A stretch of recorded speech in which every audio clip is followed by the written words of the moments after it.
Bye-bye!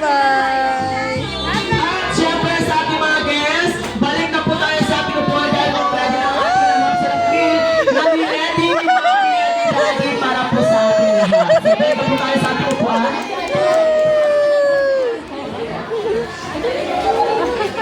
Ayan.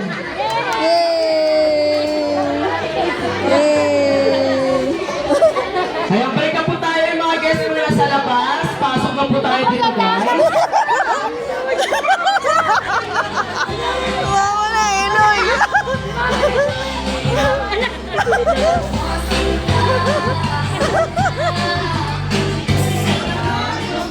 Wala na dito sa kabila. Wala na, sama talaga siya. Ayan. Uwi na tayo.